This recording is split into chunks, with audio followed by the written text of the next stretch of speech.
Hello, first graders, and welcome back to another chapter of Junie B. Jones' Cheater Pants. Last time we read chapter 6, where they learned about a cinquain, which is a type of poem with different numbers of words for the different lines. And they were all put into different groups together to write a cinquain, but Tattletale May is deciding to write her own poem by herself.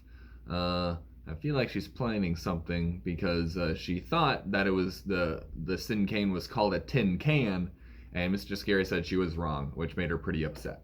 So today we're going to read chapter 7, which is called Pallies. We worked on our poems for the whole entire morning, almost. And Mr. Scary was right. Sharing ideas did help spark our imaginations. Plus, all of us got to add our own special words to our poem, and that is called good teamwork. After we got done, I printed our poem on a clean sheet of paper. Lenny and Jose and Herb watched me real careful. I am an excellent printer, I told them. I can print with the best of them. Pretty soon, all of the other children in room 1 finished their poems too. And good news! Mr. Scary said there was time to read some of our poems to the class. Lucille didn't want to get called on. She ran right to the front of the room, Lucille didn't wait to get called on. She ran right to the front of the room, and she made squinty eyes at Camille and Chenille. I wanted to write my poem with 2 girls in my group, she said, but all they wanted to write about was twins, twins, twins. She looked at them some more. The whole world is not about you 2, you know, she grouched. After that, she fluffed her lacy dress and she read her poem. Me, Richie Lucille, buying, spending, shopping. Everyone's jealous of myself, princess.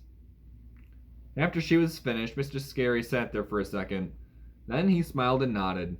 Good, Lucille. Yes, excellent, he said. That poem really does say it all, doesn't it?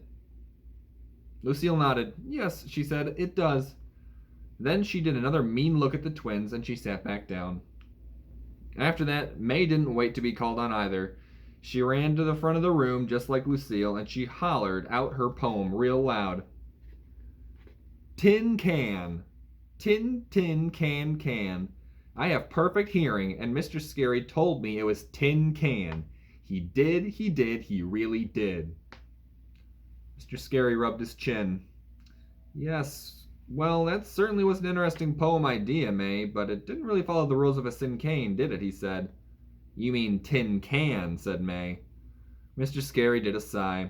Then he got up from his desk and he walked May back to her seat. After that, there was time for one more poem. My group waved our hands all around in the air. We have a good one, hollered Jose. Yes, a really good one, yelled Lenny. Mr. Scary nodded at us, and so all of us jumped up and we stood with our group and we read our poem with all of our voices. Pallies. Chummy, happy, joking, gelling, sharing. 4 amigos all together. Friendship. And here is a picture. The 4 friends reading their cinquain. That's a nice poem. Oh. That was a quick chapter. That's the end of chapter 7. That was only 3 minutes. Let's read chapter 8 as well today.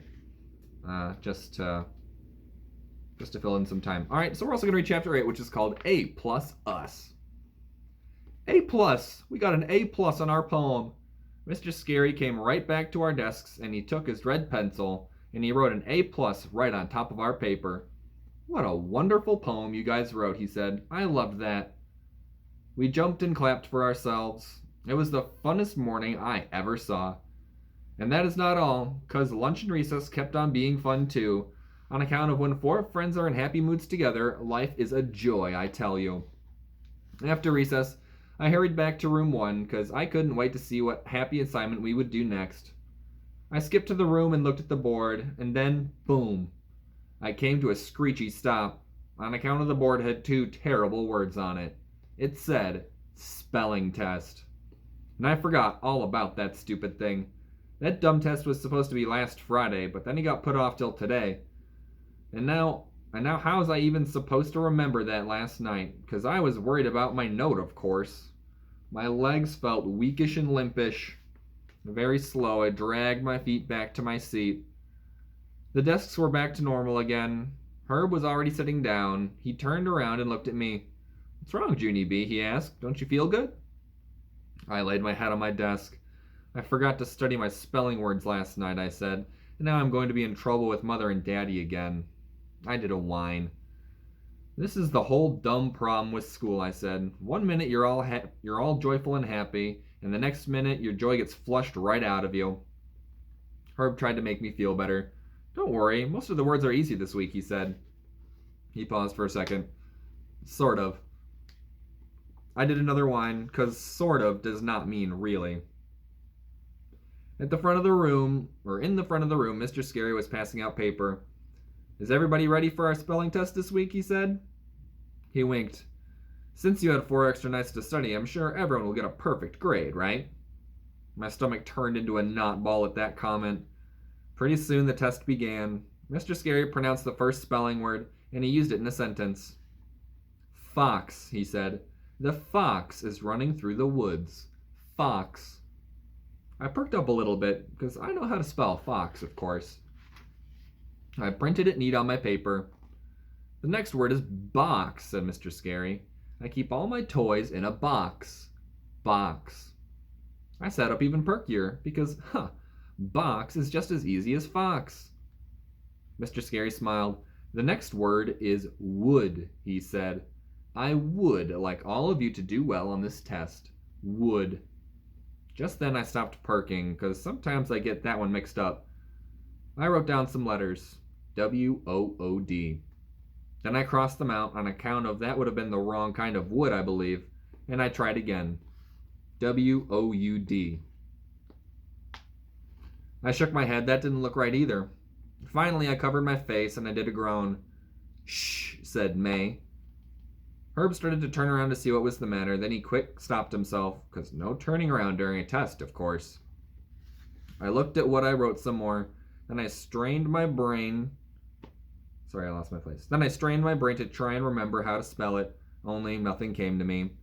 Finally, I did another groan, and that's when a miracle happened. My friend Herbert came to my rescue. First, he shifted a teensy bit in his chair, then he moved his test paper to where I could see it. Then he pointed to the word with his finger. My mouth came open at that lovely gesture, because I didn't even ask him to do that. Herb just gave the word to me, like a gift. I stretched my neck to see it better, and yay! As soon as I saw the word, my imagination got sparked, and I remembered the letter L perfectly good. I quick wrote it down on my paper. W-O-U-L-D. I was just in time.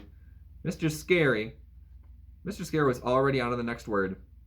"Peek," he said. "I saw you peek. Peek." Just then, I sat in my seat very still and did a gulp, because I really thought he saw me peek, that's why. Only, good news, I was wrong, on account of he didn't see me peek. He didn't. And besides, what I did this time wasn't even bad, probably, because Herb shared that word with me, just like we shared our words for our poem. Finally, I did a little sigh, and I wrote peek on my paper. After that, I took the rest of the spelling test very perfect. And I put what happened right out of my brain. Sort of. And that is the end of Chapter 8. Tomorrow, we are going to read Chapter 9, which is called Sleeping on It. All right, have a great day.